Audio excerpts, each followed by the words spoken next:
Hello there. If you are receiving this broadcast, we want to welcome you to the MHS network. Enjoy your stay.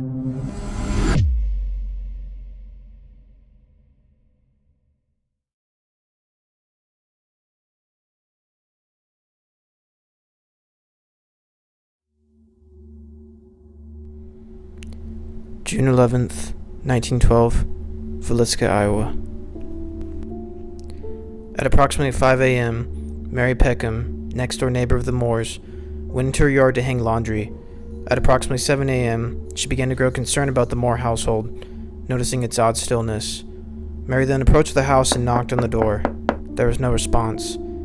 She then tried to open the door, only to realize it was locked from the inside. Mary decided to call Josiah's brother, Ross Moore. Once Ross arrived, he attempted to get the attention of his brother and his family. He knocked on the door, shouted, but again, no response. He finally found a key that opened the door and allowed him access into the house. Once he entered the home, he saw the most horrific sight imaginable. The bodies of Lena Stillinger, age 12, and her sister Ina, age 8, friends of the Moore children who had stayed the night with the family. Upon seeing this, Ross told Mary to call the sheriff. The remaining members of the Moore family were found in the upstairs bedrooms by City Marshal Hank Horton, who arrived at the house shortly. Every person in the house had been brutally murdered.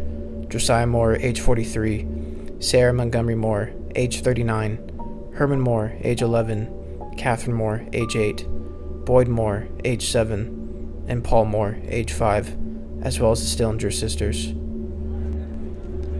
Shockingly, upon the discovery of the bodies, the entire crime scene was almost immediately overrun by the local townspeople, walking throughout the house and examining the crime scene, causing the National Guard to have to come and regain control of the home. The investigation of the murders then commenced. These are some of the facts about the case as surfaced during the investigation. Side note, due to the graphic and extremely disturbing nature of this case, certain details are going to be left out. Before the murders occurred, there was a Children's Day program at the Presbyterian Church, which was an annual event that began at approximately 8 p.m. on Sunday evening of June 9th. All of the Moore children as well as the Stillinger girls participated. Josiah Moore sat in the congregation. The program ended at 9:30 p.m., and the Moore family, along with the Stillinger sisters, walked home from church. They entered their home sometime between 9:45 and 10 p.m. All 8 of the victims had been bludgeoned to death, presumably with an axe left at the crime scene. It appeared all had been asleep at the time of the murders. Doctors estimated time of death as somewhere shortly after midnight. Curtains were drawn all over the windows in the house, except 2, which did not have curtains. Those windows were covered with clothing belonging to the Moores. All the victims' faces were covered with the bedcloths after they were killed. A kerosene lamp was found at the foot of the bed of Josiah and Sarah. The chimney was off, and the wick had been turned back. The chimney was found under the dresser. A similar lamp was found at the foot of the bed of the Stillinger sisters. The chimney was also off. The axe was found in the room occupied by the Stillinger girls. It was bloody, but an attempt had been made to wipe it off. The axe belonged to Josiah Moore. The ceilings in the parents' bedroom and the children's room showed gouge marks apparently made by the upswing of the axe. A piece of a keychain was found on the floor in the downstairs bedroom. A pan of bloody water was discovered in the kitchen table, as well as a plate of uneaten food. The doors were all locked. Now, let's get into the suspects of this case. Suspect number 1, Frank F. Jones. Josiah Moore worked for Frank Jones at the Jones store until he opened his own farm equipment business in 1907. This apparently caused an intense rivalry between the two, only growing worse when rumors spread that Moore had an affair with Jones's daughter-in-law. Detective Wilkerson of the Burns Detective Agency accused Frank Jones and his son, Albert, of hiring a hitman named William Mansfield to kill Joe Moore. Jones denied any involvement in the killings.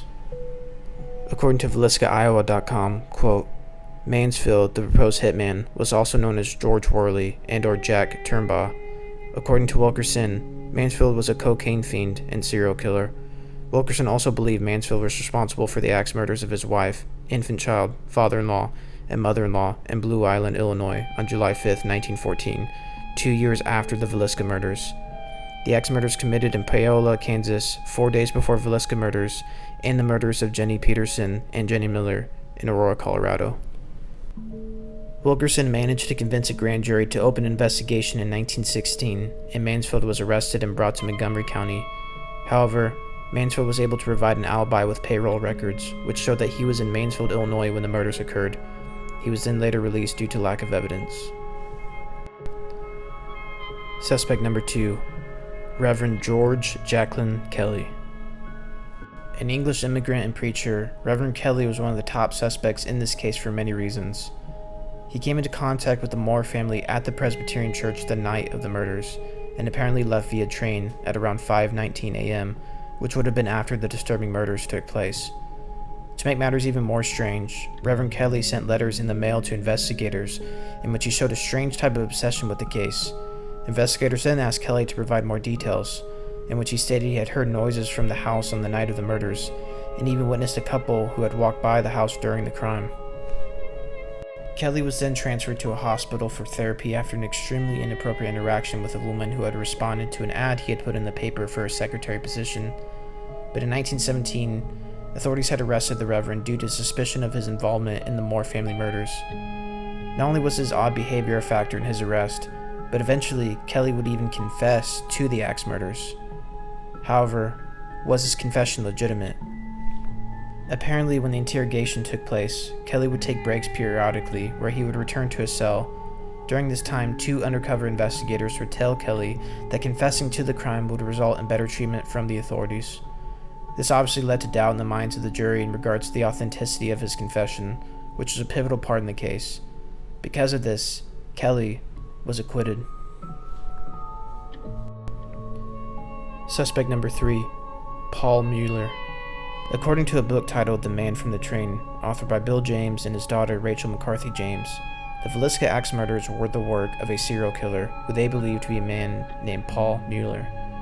Their suspect came about after James began applying statistical analysis to the case.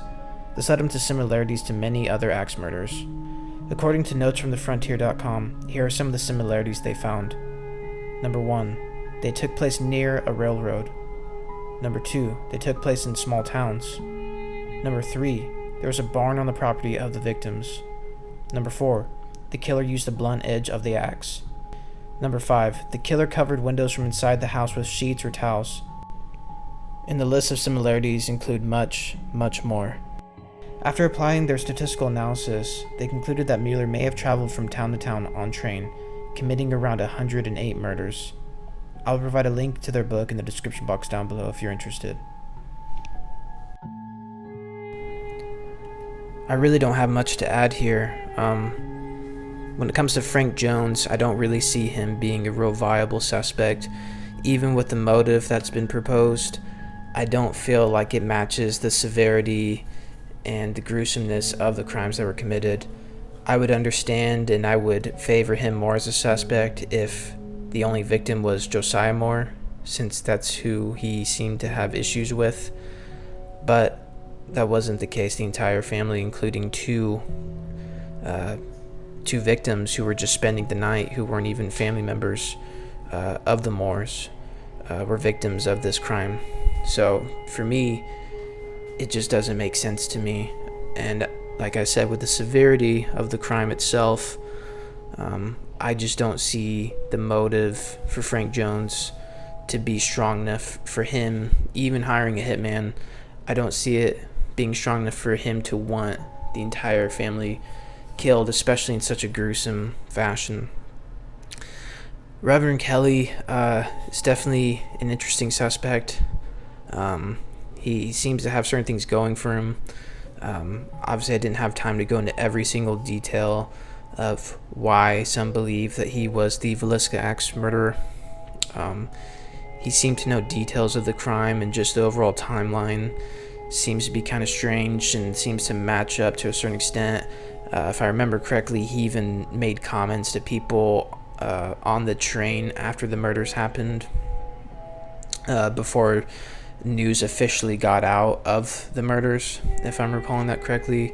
So he's definitely strange and definitely an interesting suspect. But again, the coerced confession, if you will, seems to bring doubt in regards to him being a suspect, so I'm just not sure about him. Paul Mueller being proposed by Brian and Rachel McCarthy James.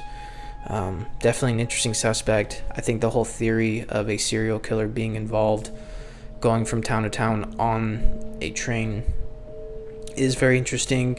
I would like to look more into their theory and look at those similarities even deeper, because like I said earlier in the video, there was a ton more similarities that were listed on that website, which I will provide for, link in the description down below.